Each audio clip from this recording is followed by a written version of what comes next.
Bonjour et bienvenue à tous pour ce nouveau webinaire Patrimoine 24 organisé ce mois-ci sur un sujet d'une importance stratégique et économique majeure, l'investissement dans l'eau. Alors que les tensions hydriques s'intensifient à l'échelle mondiale, que le changement climatique bouleverse les équilibres naturels et que la demande en eau explose, l'eau devient plus que jamais une ressource précieuse, un véritable actif stratégique. Aujourd'hui, nous allons explorer ensemble les multiples facettes de ce marché en pleine mutation, des infrastructures de traitement aux technologies de dessalement, en passant par les entreprises cotées dans le secteur, les modèles de financement durable et les risques géopolitiques. Quels sont les leviers d'investissement? Comment allier rentabilité et impact environnemental? Quelles perspectives à moyen et long terme pour les investisseurs? Pour en parler, nous sommes accompagnés aujourd'hui d'experts du secteur qui partageront leurs analyses, leurs retours d'expérience et leurs visions pour l'avenir. Donc, nous sommes accompagnés de 3 experts pour ce webinaire. Donc, on va commencer par Nicolas Benetton. Vous êtes CFA, Senior Client Portfolio Manager chez Robeco. Vous êtes spécialiste des thématiques durables au sein des équipes d'investissement de Robeco, en contact avec des clients institutionnels ou distributeurs à l'international. Avant de rejoindre Robeco, vous avez travaillé en tant qu'analyste de fonds durables entre 2011 et 2014, associé directeur au département Fund and Asset Management de Fitch Ratings en France, et analyste au département Report and Engineering chez BNP Securities Services. Nicolas, vous êtes titulaire d'un Master 2 Banque Finance de l'Université Paris 2 Panthéon-Assas et vous êtes CFA Charterholder. Vous avez rejoint Robeco en 2015. Nicolas, bonjour. Oui, bonjour Guillaume, bonjour à tous. Yann Loin. Yann, vous êtes directeur commercial chez Pictet AM France. Vous avez rejoint le bureau de Paris en 2018 pour prendre en charge la distribution des fonds cotés et non cotés auprès des indépendants du patrimoine. Entre 2014 et 2018, vous avez travaillé pour la financière de l'Échiquier. Vous êtes diplômé d'un master en gestion de patrimoine. Yann, bonjour. Bonjour à tous. Et enfin, Samir Hamdan, vous êtes responsable chez Covea Finance de l'équipe de gestion OPC Action Europe depuis 2016 et vous êtes en charge plus spécifiquement du suivi du secteur finance. Vous êtes membre du comité banque. Après 10 ans chez Dresdner RCM puis de MMA Finance pour prendre la co-responsabilité de la gestion des actions des mandats assurance. Vous avez rejoint Covea Finance en 2010 au moment de la fusion avec MMA Finance en tant que gérant au sein de l'équipe mandat action européenne avant d'évoluer en 2013 au sein de l'équipe de gestion OPC Action Europe dont vous prenez la responsabilité en 2016. Vous assurez notamment la gestion de la gamme thématique environnementale, dont Covea Aqua, depuis juin 2018.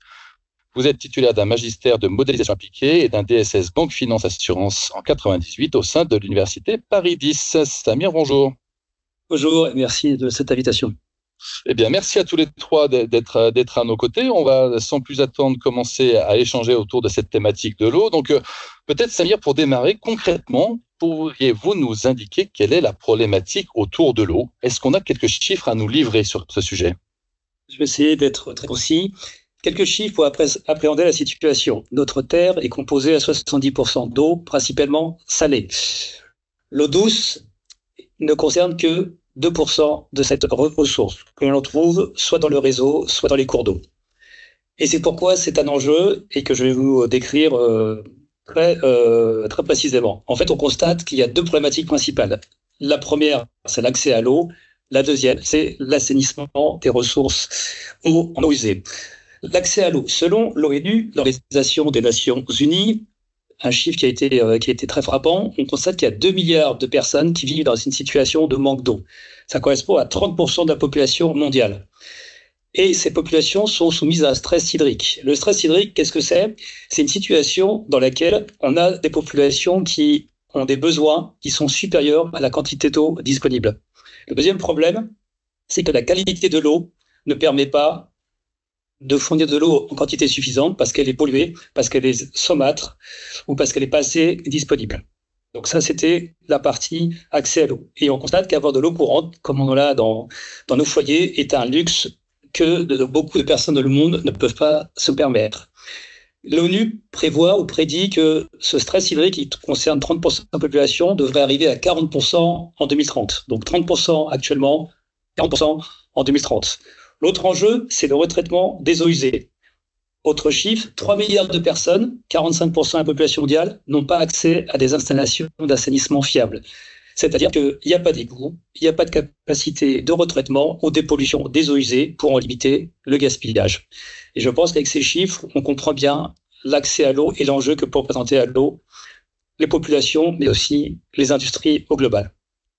Sujet majeur, effectivement, cette pénurie et cette moindre qualité de l'eau pour une partie de la population. Nicolas, ça fait 25 ans à peu près qu'on parle de possibilités d'investir sur cette thématique de l'eau. Hein. C'est toujours une tendance majeure dans les allocations actions. Comment est-ce qu'on peut l'expliquer? Écoutez, il y a une façon positive, une façon moins positive de le voir. La façon la moins positive, c'est en rebondissant sur tous les chiffres et les explications très parlantes que vient de donner Samir, c'est que malheureusement, 25 ans après l'apparition des premiers fondateurs sur le marché, ces problèmes sont toujours là. Donc ce manque d'accès à l'eau, ce besoin d'assainissement, etc.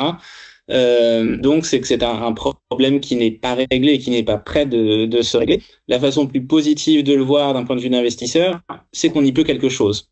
C'est-à-dire que certes, ces tendances qui créent ce déséquilibre entre offre et demande de la ressource sont toujours là et s'accentuent. Hein, donc l'urbanisation qui vient s'ajouter à la croissance de la population, le changement des styles de vie, etc.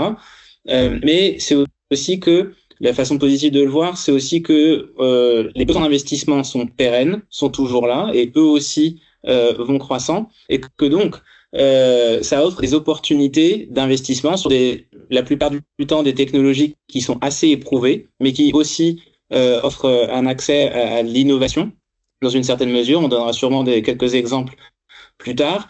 Et donc, je pense que c'est ça qui fait que cette thématique de l'eau s'inscrit vraiment sur le long terme. Depuis plusieurs décennies déjà et est encore là pour un bon moment dans les portefeuilles des investisseurs, c'est que ces besoins structurels d'investissement offrent des opportunités pour des gérants comme nous tous pour pouvoir y apporter des solutions. Vous constatez ça aussi chez Pictet, Yann. Pictet Water, créé il y a 25 ans, donc sur des tendances, j'imagine, qui avaient motivé la création de ce fonds. Ces tendances sont-elles aussi toujours d'actualité? Oui, effectivement. Alors, pour reprendre également ce qu'ont dit mes collègues, c'est vrai que les tendances qui avaient permis de bâtir le Pictet Water, puisque nous nous appuyons sur des tendances qui sont structurelles, à savoir, comme l'a rappelé Samir, la rareté. Effectivement, la rareté de l'eau. L'eau est une ressource qui est finie, qui est renouvelable certes, mais qui est finie, à la différence de beaucoup de ressources sur lesquelles nous travaillons par ailleurs, le bois, l'énergie, par exemple. Et effectivement, il y a ce problème de démographie aussi, ce problème, cette tendance démographique où depuis 1900, vous avez une population mondiale qui a été multipliée par 4 et au contraire des besoins en eau qui ont été multipliés par 9. Pourquoi? Parce qu'il y a des besoins beaucoup plus importants pour l'agriculture qui consomme à peu près 70% de l'eau douce. Pour l'industrie, il y a des populations qui consomment également beaucoup plus d'eau qu'auparavant. Et puis, il y a un phénomène un petit peu nouveau qui est l'essor technologique. Nous avons aujourd'hui des prélèvements en eau pour le compte de data centers, pour le compte de centrales nucléaires qui vont fournir en énergie ces data centers, qui sont très importants et qui mettent une pression supplémentaire sur l'offre d'eau. Donc, il y a cette problématique toujours de faire rencontrer l'offre et la demande, sachant que la demande est de plus en plus incitante aussi, parce que beaucoup de régions, comme le disait Samir, se trouvent désormais en situation de stress hydrique. Et puis, ce réchauffement climatique a un impact aussi sur les canalisations, les zones arides sont des zones dans lesquelles les canalisations sont généralement abîmées, avec un besoin en investissement dans les infrastructures qui sont importants. Alors, à la fois dans les pays en voie de développement, on parlait d'assainissement tout à l'heure, Narendra Modi en 2018 avait mis en place en Chine un plan toilette pour tenter d'assainir au mieux les eaux indiennes et de dépolluer un petit peu et de donner un accès plus facile à l'eau potable, mais également dans les pays développés où les canalisations sont globalement en mauvais état. Si vous prenez le cas de la France, en France, c'est à peu près 20% de l'eau qui est traitée, qui est perdue dans les fuites. Chaque année, nous remplissons le lac d'Annecy grâce aux fuites d'eau. En Italie, c'est 40%, avec des disparités assez fortes entre les régions. Dans le cas de la Guadeloupe, par exemple, c'est quasiment 60%. Donc, il y a ce besoin d'investissement qui est primordial parce que la consommation est chaque année plus importante de par l'effet démographique, de par effectivement l'urbanisation, on l'a rappelé aussi. En 2050, c'est 75% de la population mondiale qui vivra dans les zones urbaines. Donc, il faudra approvisionner ces zones urbaines, les équiper pour servir tout le monde en eau potable. Et puis, il y a par ailleurs cet essor technologique où à la fois, nous avons besoin d'eau pour refroidir les data centers, pour alimenter, pour refroidir les centrales nucléaires, mais également de technologies nouvelles, des technologies de purification de l'eau, parce que l'industrie des semi-conducteurs a besoin d'eau extrêmement pure pour pouvoir fonctionner. Et donc, ça contribue également à l'innovation au sein du thème de l'eau.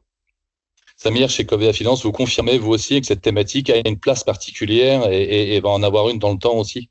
Tout à fait. Et comme vient de dire Yann, c'est vrai que l'usage de l'eau douce, précisément comme a dit Yann, effectivement, est principalement industriel et agricole. Et c'est là où les tensions naissent et c'est là où la place de l'eau est si particulière, puisque l'eau, pour nous, c'est d'abord la vie. Donc, c'est ce qui permet d'avoir l'alimentation des êtres humains, des bêtes, mais aussi, c'est les cultures. Donc là, c'est le lien avec l'agriculture. L'autre élément, c'est que l'eau a été définie par l'ONU, l'Organisation des Nations Unies, comme un objectif de développement durable, les fameux ODD. Et l'ODD numéro 6, c'est très intéressant à avoir en tête, il concerne l'accès à l'eau, ce que j'ai mentionné tout à l'heure, et son assainissement, qui concerne bien évidemment les deux problématiques principales qui ont été citées notamment par Nicolas sur aussi bien sur l'assainissement que sur l'accès à l'eau. Eh bien, l'ODD numéro 6, tel qu'il est défini, ce sont des objectifs qui doivent être atteints selon l'ONU, en tout cas dans un objectif à moyen terme, en 2030. Si l'ODD 6 que je viens de citer n'est pas réalisé, vous avez les 14 autres ODD sur les 17 qui seraient difficilement réalisables. On parle de 80% de ces objectifs de l'ONU pour ces ODD, bien évidemment, qui ne seraient pas réalisables. Par exemple, je vais en citer deux qui sont évidents. La vie aquatique, c'est l'ODD numéro 14. Si vous disséminez des produits chimiques ou des plastiques dans les cours d'eau et les mers ou les rivières, vous allez mettre en danger les populations aquatiques, mais aussi altérer la qualité de l'eau, puisqu'on ne l'a pas cité, mais l'eau de mer peut être utilisée en désalinisation. L'eau douce, comme on le sait, est utilisée comme un bassin de rétention, donc vous altérez la qualité de l'eau. L'autre élément, c'est la vie terrestre, donc c'est l'ODD numéro 15, dans lequel, si les sols sont pollués, par absorption et dissémination donc des pollutions, vous allez avoir des nappes phréatiques qui vont être polluées et donc altérer encore de nouveau la ressource en eau, comme l'a rappelé Yann, qui est une ressource rare et finie, hélas, bien évidemment. L'autre élément, c'est vous avez d'autres objectifs qui sont moins évidents et pour autant, si vous n'avez pas une qualité d'eau, un accès à l'eau de façon raisonnable et un coût raisonnable, vous ne pouvez pas éradiquer la pauvreté. On parle de l'ODD numéro 1. Vous ne pouvez pas avoir une éducation de qualité puisqu'il y a une connaissance, une compréhension des enjeux de l'eau qui font que cet ODD, qui s'appelle numéro 4, ne pourra pas être atteint. Et enfin, avoir un travail décent et surtout une croissance économique. Et c'est là qui est important. Et je crois que le mot a été cité par mes collègues. C'est la croissance, l'ODD numéro 8 concerne le travail décent et la croissance économique, mais surtout les opportunités et les besoins d'investissement qui sont nécessaires par rapport à ça. Et donc, avoir une eau en quantité disponible et de qualité suffisante permet justement d'avoir tous ces ODD et contribuer aussi au bien-être humain de la planète, des économies et des êtres vivants en général. Donc, on comprend bien là... Pardon. Alors, ce que je voulais dire, c'est que c'est simplement un besoin au-delà, mais que vital, c'est un besoin qui est vital, qui engendre toute une sorte d'objectif au préalable qui ne serait pas atteint sans avoir cette fameuse eau disponible et de qualité. On comprend bien là, même si c'était déjà intuitivement, on pourrait l'imaginer, toute l'importance de la qualité de l'eau et de la manière avec laquelle on sait la retraiter. Néanmoins, de manière un peu plus concrète, Nicolas, quelles sont les activités qu'on va retrouver dans des fonds qui intègrent cette thématique de l'eau ? Ouais, alors c'est une question très intéressante. Pour notre part, on cherche bien évidemment à diversifier au maximum les solutions dans lesquelles on puisse investir, tout en restant quand même vraiment de manière assez stricte dans le cadre de la thématique, ce qui est un exercice assez difficile, mais comme ça a été bien expliqué, et il faut remercier Samir d'avoir fait tout le travail pour nous de bien expliquer les ODD, de les nommer chacun et d'expliquer. C'est pas ce qui est le plus facile à faire. Donc, on va servir et on va viser en tout cas plusieurs de ces ODD également. Donc, je reviens pas en détail, mais ça va être plutôt sur ce qui est lié à la santé, à la nutrition, 2 et 3, complètement en ligne sur le 6, qui est aussi un ODD très riche, bien évidemment, pour l'eau, ou aussi sur tout ce qui est milieu aquatique avec l'ODD numéro 14. Et donc, tout ça, finalement, offre quand même un spectre d'opportunités assez important puisqu'on va toucher à la fois à la situation sanitaire, au secteur de l'agriculture, au secteur industriel, à la biodiversité. Et donc là-dedans, il faut avoir en tête 2 grands équilibres, peut-être sans assommer de chiffres ou donner de chiffres trop précis. c'est que l'agriculture globalement représente 2 bons tiers des besoins en eau, mais que c'est très variable selon les régions du monde, dans lesquelles on se situe ou qu'on vise. Et donc, dans les pays en développement, disons, l'agriculture va être archi dominante, alors que dans les marchés développés, on a déjà parlé aussi de centres de données, par exemple, c'est plutôt l'activité industrielle qui va représenter plus de 50% des besoins en eau. Et on voit tous les jours des statistiques plus folles les unes que les autres sortir sur la consommation donc de fabrication d'un semi-conducteur, combien demande une activité d'entraînement d'une puce pour Microsoft, ou la consommation que ça peut représenter par rapport à tel ou tel pays. C'est effectivement extrêmement impressionnant. Et donc, c'est tout ça auquel il s'agit de remédier. Et donc, finalement, on va investir vraiment dans des solutions qui peuvent potentiellement s'appliquer pour tous ces objectifs. Ce qui, de manière très concrète, va nous amener à investir dans les services de distribution, d'acheminement de l'eau, de traitement des déchets en étant extrêmement strict sur l'aspect ESG, sur tout ce qui est solution de test ou de solution de traitement, d'assainissement de l'eau, et enfin dans tout ce qui est la conception, l'entretien, la réparation, bien sûr la construction des infrastructures. Donc finalement, avec tout ça, on a un univers qui fait moins de 200 valeurs. On n'a pas vraiment besoin de plus. Là aussi, parce que on est très strict sur les conditions ESG, on n'investira pas dans l'eau en bouteille, par exemple. On n'investira pas dans tout ce qui est hydraulique ou ce genre de choses pour vraiment garder le maximum de pureté au thème. Mais on arrive à trouver une diversification très importante, aussi bien dans les activités elles-mêmes que dans les objectifs recherchés. Merci Nicolas. Yann, chez Pictet, donc 25 ans de création de Pictet Water. Quelle est votre organisation? Comment est-ce que vous disposez d'une expertise particulière sur cette thématique-là et sur un thème qui reste quand même un thème de niche? Si on voit très bien que sa déclinaison, on peut aller sur beaucoup de secteurs, mais néanmoins, ça reste quand même l'eau, quelque chose de niche. Oui, c'est vrai. Alors, c'est vrai que ça faisait pas de nos gérants des gens très à la mode lorsqu'en 2000, on a créé le fonds Water en pleine bulle Internet. Mais comme on le disait tout à l'heure, la tendance qui a justifié le lancement de ce fonds-là, les tendances ne cessent de se renforcer. Je dirais ce qui est important de voir, c'est que Pictet Water fait partie d'une construction thématique, d'une franchise thématique chez Pictet qui est composée de 14 stratégies aujourd'hui, qui représentent environ 70-75 milliards d'actifs. Et surtout, ce qui est important, c'est que nous avons réussi à associer à la fois la finance, l'industrie et la recherche. C'est-à-dire que au sein des équipes de gestion, on va retrouver des gérants qui naturellement ont une appétence financière pour la matière, mais qui sont accompagnés par des comités consultatifs composés d'experts, d'académiciens, de chercheurs, de personnes référentes dans l'industrie qui nous permettent de mieux définir l'univers d'investissement, de mieux comprendre les enjeux du thème et de mieux sélectionner les valeurs in fine.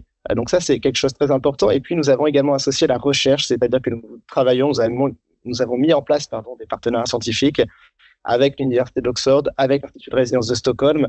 Nous avons beaucoup travaillé ces dernières années sur la biodiversité et nous avons publié un livre blanc sur la biodiversité expliquant comment nous traitons l'impact financier lié à la biodiversité sur les entreprises en intégrant notamment les prélèvements en eau qui sont l'une des 3 sources d'impact sur la biodiversité importantes. Et tout cela a été possible parce que nous avons fait travailler aussi des organismes de recherche qui ont accompagné les équipes de gestion chez Pictet. Donc ça, c'est très important. Et la deuxième chose qui nous semble très, très importante également dans la gestion du fonds, c'est la capacité de pouvoir discuter directement avec les managements. Le fonds représente aujourd'hui un encours d'environ 9 milliards d'euros, et nous avons des positions généralement assez importantes au sein des entreprises, et ce qui nous permet de faire évoluer certaines choses, typiquement une entreprise comme GFL Environnemental, qui est une entreprise spécialisée dans le traitement des déchets que nous avons accompagnée dans son introduction en bourse en 2021.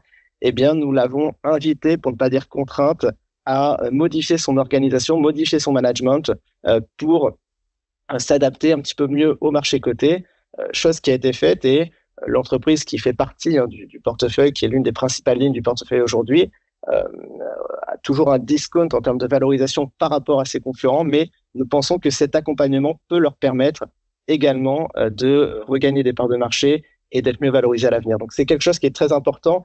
C'est à la fois cette complémentarité entre l'industrie, la finance et la recherche, et puis ce poids que représente Pictet, en tout cas c'est une société de gestion d'envergure dans l'industrie de l'eau qui permet également d'avoir accès directement au management et donc parfois de pouvoir faire évoluer les choses.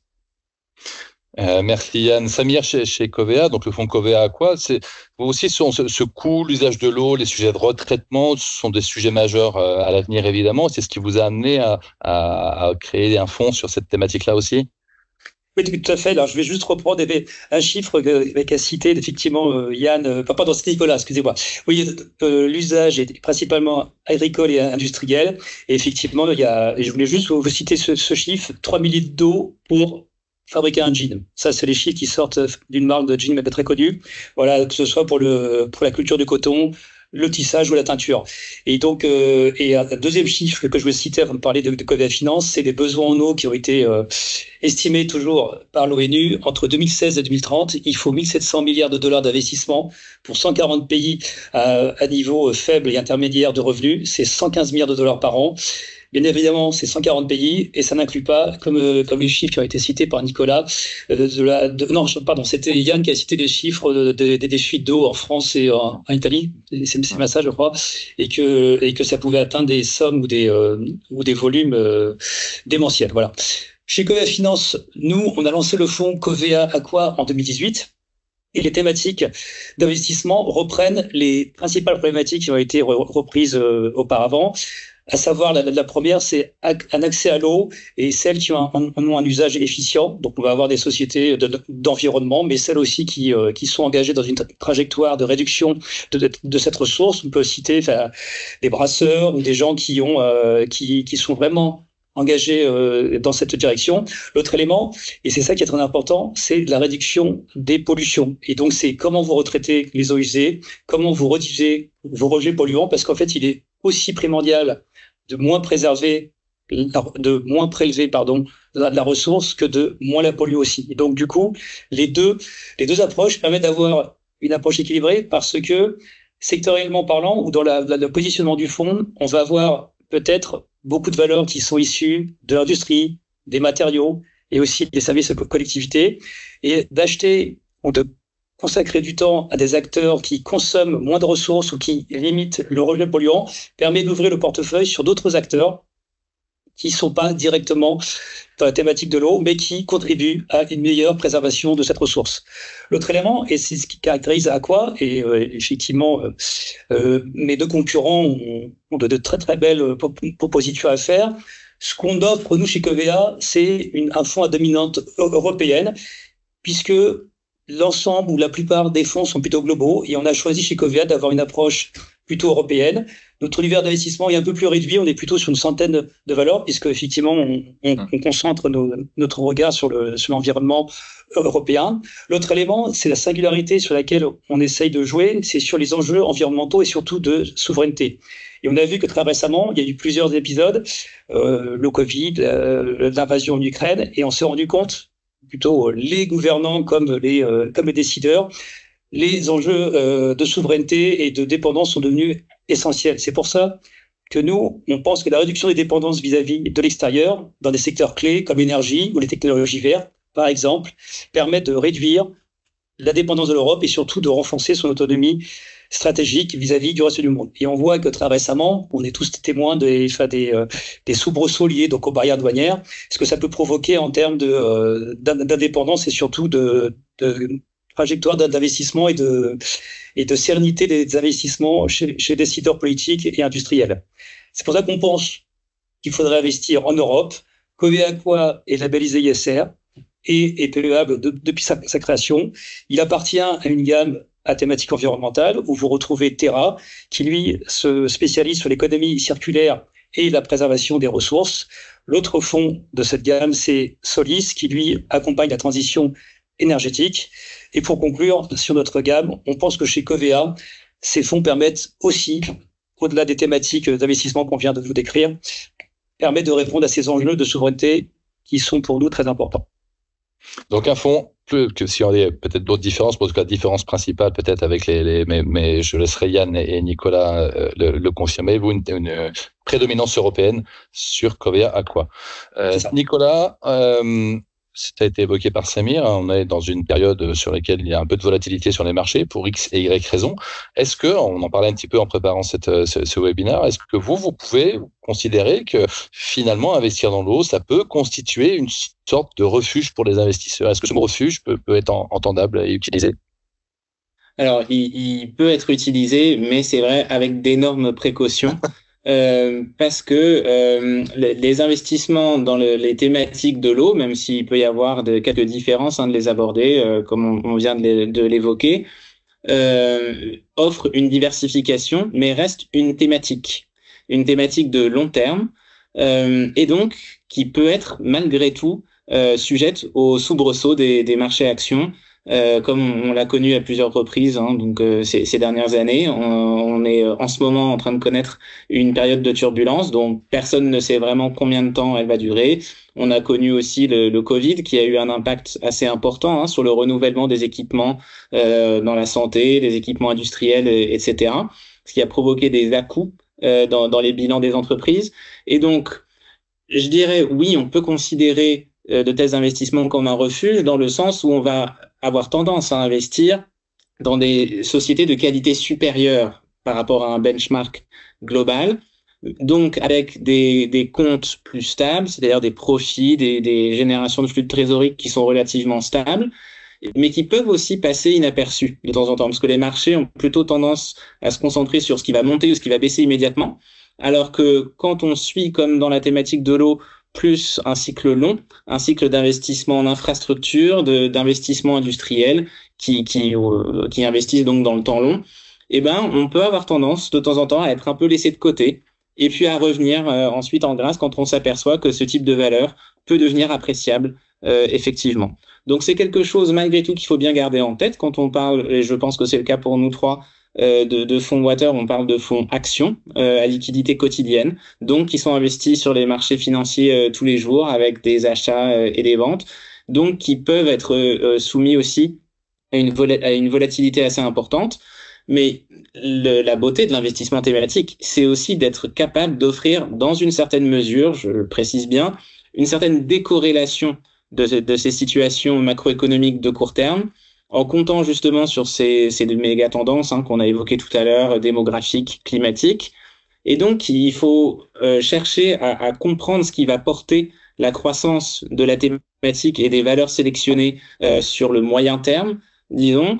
Et dans le cas de l'eau, on voit quand même un mix assez intéressant, je dirais, de carottes et de bâtons, et on a besoin des deux. C'est-à-dire une réglementation qui se durcit partout dans le monde, quoi qu'on en dise, y compris aux États-Unis. Il faut pas oublier les nombreuses poursuites judiciaires de la part de citoyens américains vis-à-vis de leurs États pour réclamer justement un accès à l'eau potable.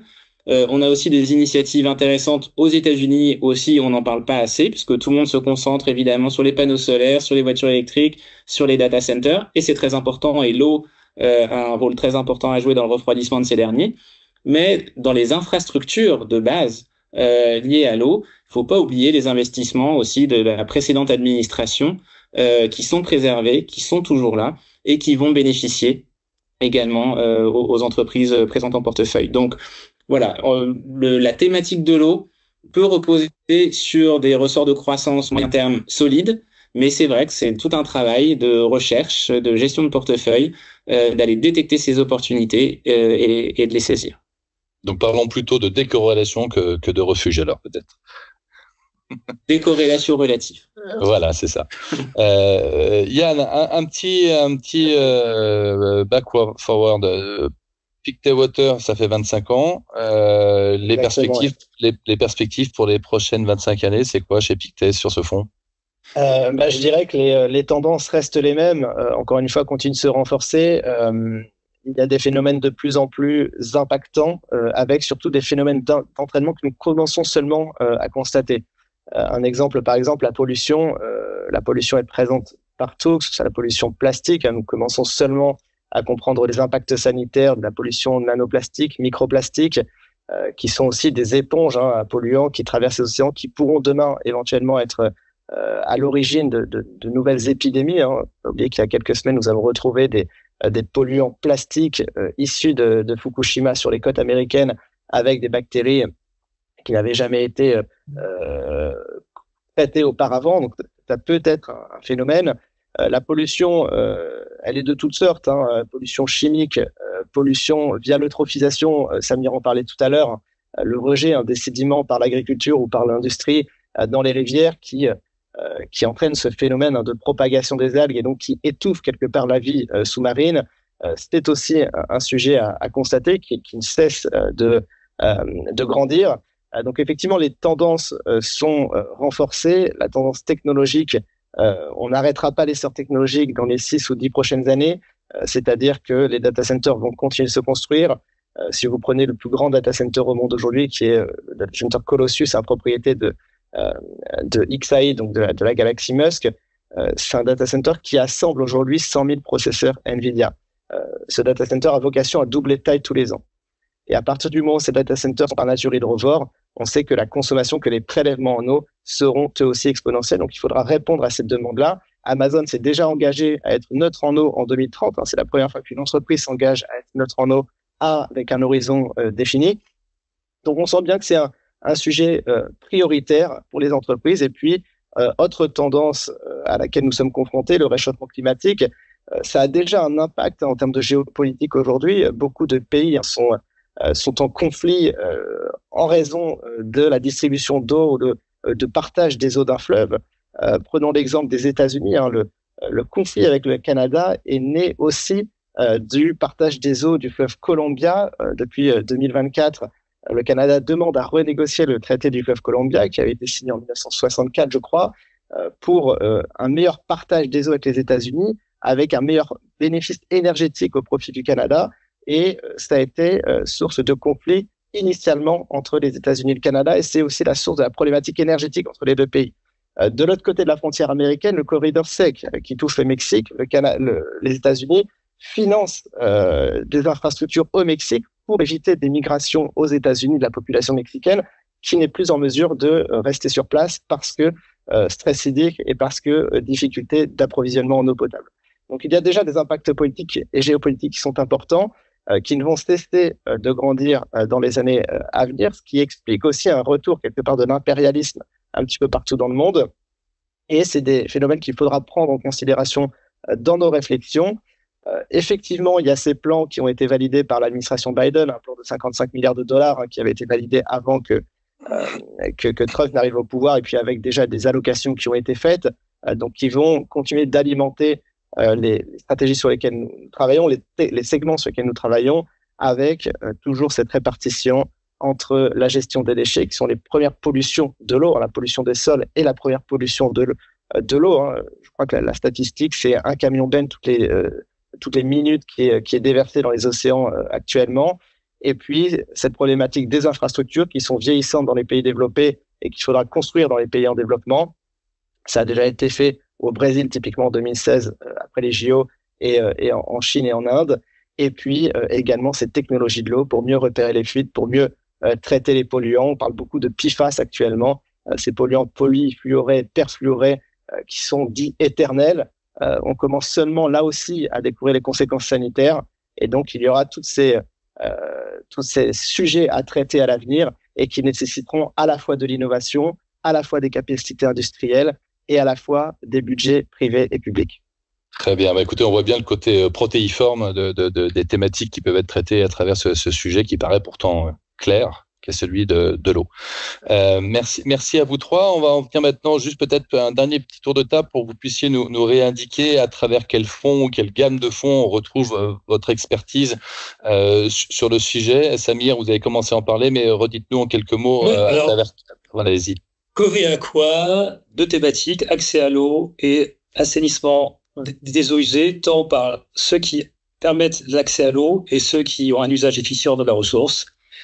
L'assainissement et la réduction des pollutions, ceux qui le permettent, pour simplifier, et ceux qui s'engagent à réduire leur rejet polluant. Ça, c'est pour Aqua. Et comme je le rappelais, Aqua appartient à une gamme qu'on appelle la thématique environnementale, principalement européenne, ISR depuis sa création, et on vient de passer le nouveau label également, PEAble depuis sa création, et la thématique principale, c'est les enjeux de souveraineté européenne, puisqu'on se consacre, en tout cas dans cette gamme, sur l'Europe pour pouvoir réduire les dépendances et faire en sorte que l'Europe soit moins dépendante de l'extérieur en favorisant les entreprises européennes. SFD 1.8 C'est un 8, absolument. SFD 1.8, parfait. Ouais. Nicolas, chez Robeco, quel fonds, quelle gamme? Oui, alors notre fonds Water est un des plus anciens de notre gamme, qui comprend 13 fonds pour environ 16 milliards d'euros d'encours au total. Donc Water est un des fonds les plus anciens, mais des plus importants aussi, avec près de 2,5 milliards sous gestion. Et peut-être une particularité quand même dans l'industrie, c'est que donc ça va bientôt faire 25 ans que le fonds est géré par le même gérant principal. C'est rare de voir une telle longévité. Et on espère qu'il va rester encore pas mal de temps avec nous, même si l'équipe, bien évidemment, s'est bien renforcée. Donc, à côté de notre fonds Water, les principales stratégies, on va trouver Smart Energy, par exemple. On peut aussi retrouver un fonds qui rencontre un succès assez important depuis 2-3 ans, c'est Circular Economy. Chez nous, mais aussi des fonds un peu plus niche, je dirais, non moins intéressants. Je pourrais citer FinTech, par exemple, qui est un fonds qui rencontre aussi à nouveau pas mal de succès, ou alors un fonds sur la consommation, Global Consumer Trend, aussi qui fait partie des fonds les plus importants de notre gamme thématique. Merci Nicolas. Et enfin, pour terminer, chez Pictet, un petit rappel, Yann? Oui, alors Pictet Water, qui est le vaisseau amiral de notre gamme thématique chez Pictet, qui est un fonds qui a été lancé il y a maintenant 25 ans, comme je disais tout à l'heure, qui gère à peu près 9 milliards d'euros et qui a l'avantage de ne jamais avoir dérogé à ses principes, d'avoir conservé cette pureté, ce qui est très important dans le thème d'investissement. Toutes les valeurs qui composent le fonds sont des valeurs qui génèrent un certain pourcentage de leur chiffre d'affaires sur la thématique de l'eau. Nous n'avons pas dérogé à ces principes-là malgré l'essor des valeurs technologiques, malgré des marchés qui étaient parfois un petit peu plus délicats à piloter. Et sur le long terme, la performance est meilleure que l'indice action international parce que cet investissement à long terme est justement générateur de performance dans le sens où ces tendances génèrent une croissance supérieure à la croissance mondiale. C'est le but initial de la gestion. C'est pour ça que nous avons créé ce fonds thématique. Et nous continuons de le gérer ainsi. Pour rappel, sur les 5 dernières années qui ont été tirées par les valeurs technologiques, c'est compliqué de performer sans valeurs technologiques en portefeuille. Le fonds, alors je ne peux pas citer la performance pour des raisons compliance, vous irez voir sur tous les bons sites d'information, mais est largement compétitif et satisfait la grande majorité des clients qui sont investis. Écoutez, merci à tous les trois. De toute façon, je ne doute pas que les professionnels du patrimoine qui nous écoutent sauront aller chercher des renseignements, non seulement sur des sites, mais surtout auprès des équipes de distribution de chacune de vos maisons. Merci de nous avoir éclairés sur ce sujet passionnant et qui, on le comprend, est beaucoup plus large que l'on pourrait l'imaginer de prime abord. Merci à vous tous de nous avoir écoutés et à très bientôt pour un nouveau webinaire Patrimoine 24.